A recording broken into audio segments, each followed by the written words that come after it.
Welcome to Nasdaq TradeTalks, where we meet with the top thought leaders and strategists in TradFi, digital assets, technology, and financial planning. I'm your host, Jill Malandrino, and joining me on the desk at the Nasdaq market site is Dr. Preston Cherry, founder and president of Concurrent Financial Planning, Caleb Silver, editor-in-chief at Investopedia, Matt Gardner, founder and CEO of FinLitTech, as well as author of 4 Money Bears, and we have Cara Macksoud, CEO of Money Habitudes. National Financial Literacy Month is recognized each year in April to raise public awareness of the importance of financial literacy and maintaining smart money management habits. Our panel joins us to discuss how financial wellness benefits people of all socioeconomic backgrounds and understanding the process and tools available to get us all there. It is great to have everyone with us. Preston and Caleb, welcome back to the show. It's great to have you guys with us. Let's go around the horn quickly. Give us a brief intro of where you sit within the financial literacy ecosystem. All right, thank you, Jill. So 2 hats. One, I'm the founder of Concurrent Financial Planning, so we help people with their financial advice to accomplish their life and goals. Also, I'm the director of the Financial Planning Center and the program at UW Green Bay. All right, and Caleb, we know you very well on the show. Use your work at Investopedia a lot. Thank you. I am the editor-in-chief of Investopedia. Been there for about 8.5 years. Investopedia is going to be 25 years old this year, this summer. So we are the biggest and oldest online finance and investing education site, and I have the privilege of being the editor-in-chief and the educator-in-chief, I like to think. We love your work. Thank you for all that. Tell us about 4 Money Bears. Actually, we have a copy. Shelby. We are so happy that Shelby will have this as a tool as part of a financial education course. Matt Gardner, I am the founder and chief education officer at FinLitTech, which stands for Financial Literacy and Technology. Our mission is simply to build a bridge between financial literacy and financial technology to provide more financial wellness in our communities. All right, and Cara, tell us about Money Habitudes. Yeah, so I'm Cara, I'm the CEO of Money Habitudes, and really I come from the behavioral finance lens. How do we get people to recognize their everyday habits and behaviors around money, and then how do we put that into the education and help them build off of that? So, you know, starting with, I'm not doing financial education, we're all doing it, but how are we doing it? Yeah, and so why is financial literacy so key? I mean, who should be a part of this? Is it everybody is responsible for learning about it? Tell me what job out there doesn't pay in money. Every single job. So this is a tool that we're all then being given. You like coffee, you like corn. You have to go buy those things with the money you've gotten some way or another. And so you have to understand how it works, and you have to understand opportunity with that money. Right, and of course, Preston, it's not just for underserved communities, it's for everybody. Right, people get financial literacy wrong. They want to rebrand it, rename it. I mean, but we're all making, we're trying to make informed decisions about money and also informed behaviors. And before we get the make those decisions and make them well, we have to have financial education first. And then we also have to be met where we are. And so like financial literacy, the paradigm or the continuum, it actually mirrors the financial planning process. You know, you learn, you bring your values to the table, what you experience culturally, everything. And then it's like, okay, what do you want to accomplish? And then you make recommendations, and it's like, okay, now I can make better decisions in order to find my financial security. Yeah, and Caleb, of course, I mean, let's talk about the cost of the American dream right now. I mean, this will really illustrate why financial literacy is so key. Yeah, to Preston's point, you learn these things in stages, but the journey of financial education is a lifelong journey. But thinking about what you need today for reasonable expectations to raise a family, do the things that a lot of us were raised thinking we needed to do. Maybe go to college, raise a family, own a home, have some money set aside from retirement, marry off kids, bury loved ones. We tag that at Investopedia at $3.4 million, right? Which seems out of reach for a lot of people, but over a lifetime, that's what reasonable things cost these days. What we don't learn and talk enough of, but they do a great job of this in financial planning, is what is the cost of being you, and what is the cost of the you want to be? So we put that number out there as a marker. It's different for you, it's different for me, it's different for everybody. The thing is, the median income will produce about $2.3 million over a lifetime of work. So there's this gap there, right? Things keep costing more. That $3.4 million is going to go up next year. And the whole point is to learn what it costs to be you, the you want to be, and plan around that. That's why education and financial literacy is so important. And it's so interesting, Matt, because financial literacy on its own is not enough. You need to incorporate the tools that will keep people engaged, such as leveraging technology. One of our biggest concerns as advisors, you know, we work with people, work with their money. Financial education is just the beginning. If you just give folks the information, you could Google financial literacy, you can Google all this stuff, but if you do not provide people the tools to be able to implement this education, it's all for naught. So I and our firm, we're big proponents of developing tools, financial literacy resources, and meeting them where they are. Early childhood financial literacy, adult financial literacy, and leveraging technology. There's so much tech out there to help you do things with your money. There's very little technology that's actually teaching people what to do with their money. I feel like people respond well to gamification. Yes, yes. Right? If you don't want to do something, guess what? Make it a game. Make it a All of a game. sudden, It's you enjoy competition. doing it, and, Right. and make it competitive. And especially if you're looking at the early childhood financial literacy market, you have to meet them where they are, and you have to gamify it. Or simulation, right? What happens if you make these decisions in your life? What comes Exactly. next? What are the next doors that will open? So gamification leads to the simulation, but planning and education is at the And foundation remember, of all of it. the big thing with education is we need to educate the people. That's not where it ends, right? We need them capable once they get that education. So they've got to get financial education, they've got to become literate on that education, and then they got to move to financial capability where they can then execute. But as you don't go to the US Open and become a pro tennis player, there's practice. And in finance, there's not a lot of places to practice. How many times do you practice opening up an account? How many times do you practice going for a mortgage? How many times do you practice? So you have no room to make a mistake and get good at it for the real time that it shows up. Yep. So simulation is really amazing because that'll give you that practice. Yeah. And I just want to make a point about competition. It's unhealthy to compare yourself to others. And that's across all socioeconomic statuses, right? But the competition comes in, okay, am I achieving my goal? Am I thinking big about my aspirations? And also when you're talking about, let's say you have some encouragers, maybe your friends. So that's a part of gamification, which is, okay, let's encourage each other to stay on each other's path rather than compete. Yeah. I mean, there's also a psychological component to this as Absolutely. well when you think about financial wellness. And I guess to your point, Preston, it's all relative, right? If $1 million makes me happy, but it takes $10 million for Caleb to retire to be happy, it's all relative. I mean, this, how much is your house worth? How much do you want to retire on? Do you want to take vacations? Do you want? It's all relative, right? But there's that psychological component to it. Absolutely, and the psychological component, right? Keeping up with the Joneses, right? We know that people are doing things that look a certain way, but we're not peeling back the onion to really look at their balance sheet. How are they affording that? What we know is people look at what it's going to cost them monthly, not what the item may cost them over time with an interest payment or whatnot. So then people have in this creep lifestyle where all of a sudden these monthly payments are adding up, and that nut every month, and the happiness factor then, right, when you've got to chase and chase to keep that up. And so the education component is, if I really understand what this thing is going to cost, is it really valuable? Well, I mean, to me? that's a great point to bring up, especially as we're in a very challenging housing market. You might be able to, afford a house that's 5,000 square feet, and by all measures, it's a generous house. But then landscaping costs, the utility bills, cleaning people, Right. all the other maintenance that goes into it. And what happens when the roof goes, right? Do we have that emergency fund Yeah. to cover that? Yeah, and we kind of learned that through COVID, right? Right. Especially people in the services industry where you're not working, you're not bringing money in. Yep. So it's almost like before we think about investing, estate planning, tax planning, which of course, Caleb, is all important, we need to think about budgeting and going from A to get to B then C. Right, and that means difficult choices, but it also means really understanding it. It starts early, needs versus wants. You take that all the way through the rest of your life and make those decisions.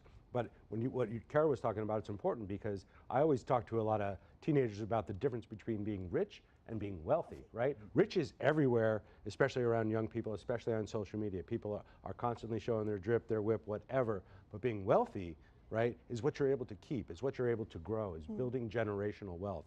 All of those things start with good money habits, with smart budgeting habits, with actually setting goals and staying on track with those goals, or falling off the track, but realizing where you made a mistake, getting back on and learning from it. Yeah, and I want people to have good relationships with money.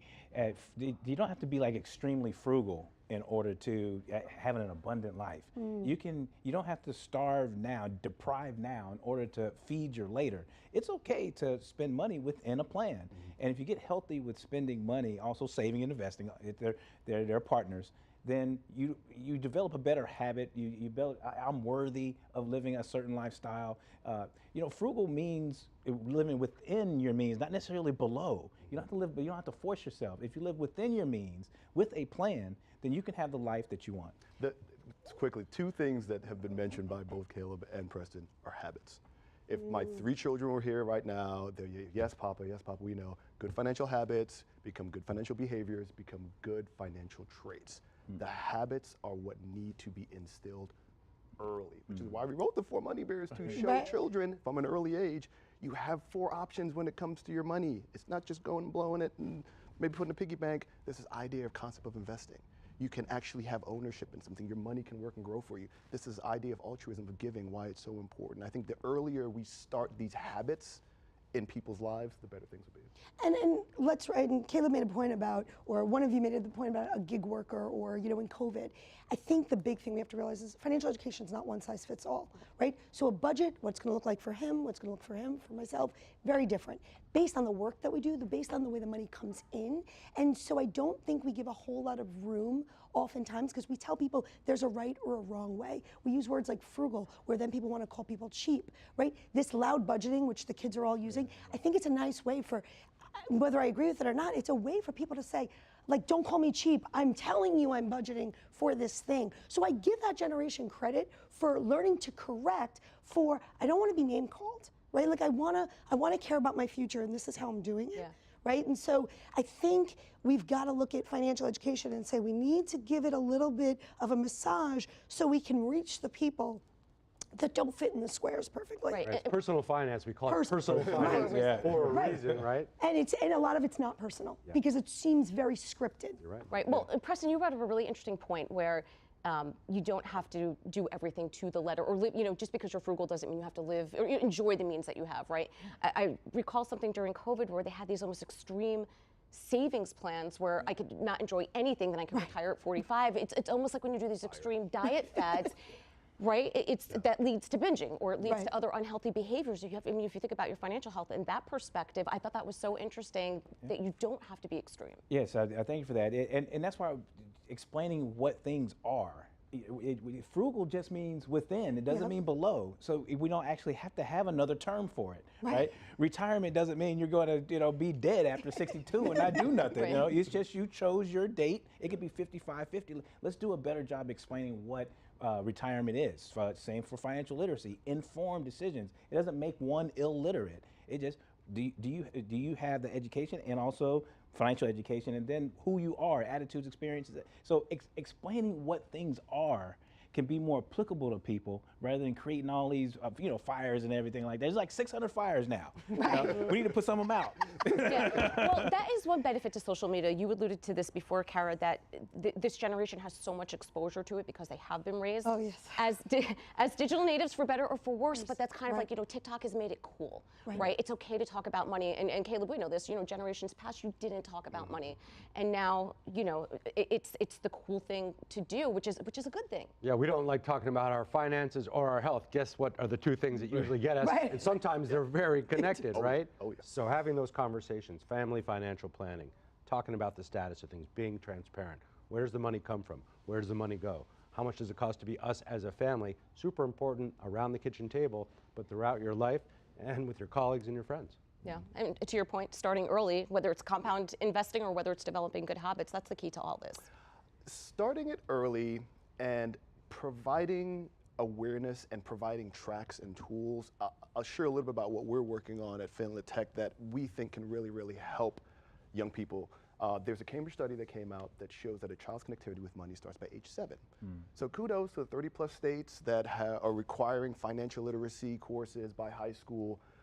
But if you're not required to take this class until you're 17, 18, and studies show that your connectivity with money starts by age 7. We got a big gap there. You got about 10 years of no information, misinformation, lots of things going on. And so we believe it's important to develop tools that not only teach financial literacy, analyze what's going on, and then track that behavior using gamification, using adaptive technologies that will allow the child and the parent to work together and learn together. Because if a parent never got this education, how can you teach your child? Well, that's a good question. Why are they not teaching it in the American school curriculum? Is it because it's not a one size fits all, and there's a lot of divergences within, let's call it 20, 30 kids in a class?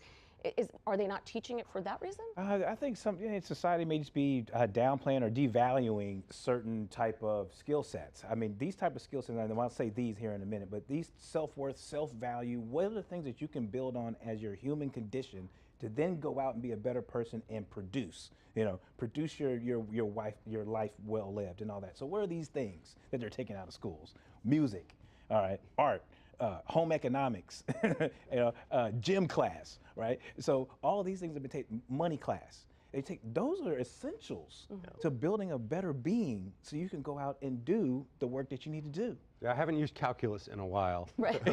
but I sure did have a hard time with it. That said, there are 30 states that are now requiring it, so better than none, but still it's got to start early. And the lessons you need, because if kids go to college, they're coming out on average with about $32,000 in debt, facing a challenging and changing job environment with AI and innovations. Are they learning trades? Are they learning skills that they can build for a lifetime, build into a business or grow a career? We don't teach career building in high school, and we don't teach a lot of financial education in high school. We need to do both because that's what sets you up for success. Yeah, it's amazing to me that you teach STEM courses, right? Valuable. Which very valuable, 100% when it comes to career building, but you can't get an A to B if you don't even know how to budget properly. I mean, you can make let's call it $100,000 and your rent's only $1,000 a month, but if you're not budgeting correctly, it doesn't matter. It's like having a car and you Right. don't know where the gas goes, right? Like at some point you run out and you don't know how to refill and keep going. Whereas, having that correlation between the career and the financial education is truly what then you understand how to fuel this thing to continue to let it grow. And there's a disconnect there for whatever reason. Is it because, some career paths, nobody would go into them if they understood what it was going to cost to get that education to only make, like if we really put it on paper, who would go into certain career paths? Right. Mm-hmm. Especially Because where the you live numbers don't too. work. Making $100,000 in New York City is very different than making it in a Of state where the course. cost of living isn't as high. Of course. So, I mean, that's something you have to factor within your budget too. I want to reiterate and say thank you for leading the show off with this. It's financial wellness, which is confidence and clarity to have a secured place in life and have perspectives about where you want to go. It's confidence and security. It's for everybody. And it's not for those people, right? It's because I have clients sometimes they'll tell me, oh, the youth, they need the financial wellness education. I'm like, oh, okay. So let's talk about that, that exercise of your stock that you did, Right. that $50,000 tax bill, right? That was an uninformed behavior and decision. So it's applicable to everyone on all social and economic status. Well, and that's how you build generational wealth, by thinking about tax advantages, when to buy, when to sell, how to allocate your assets over time, because people are living longer too.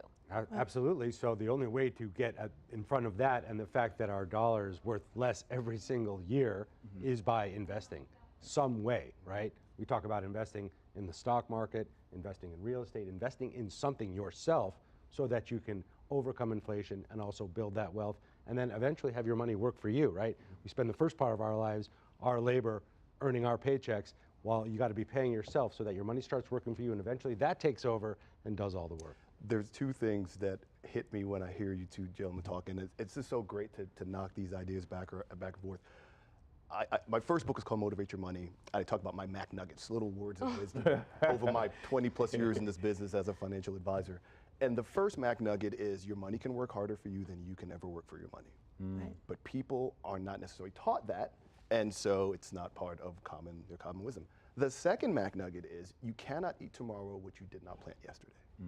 I cannot tell you how many times I would sit down with folks 5 years before retirement, and I wish I had done da da da da da da. But again, that practice, we don't tell people in your 40s, go practice what a day in retirement looks like. I tell everybody that I speak with, and by the time you're 60, it's too late. In your 40s and 50s, go take a trip. Don't go on an excursion. Don't go to a hotel. Go sit in the town you think you want to retire in. Go to the pharmacy. Go to the nail salon. Go to the grocery store. See what it's like to live there. What are you doing? Are you volunteering? Do you go to the park every day? Because there's no practice. And that's why people wish, and it's too late. All right, and we will leave it on a philosophical note. Time flies when you're having fun. Appreciate everyone's insight. Thanks for joining us on Trade Talks. I'm Jill Malandrino, Global Markets Reporter at Nasdaq. Thank you.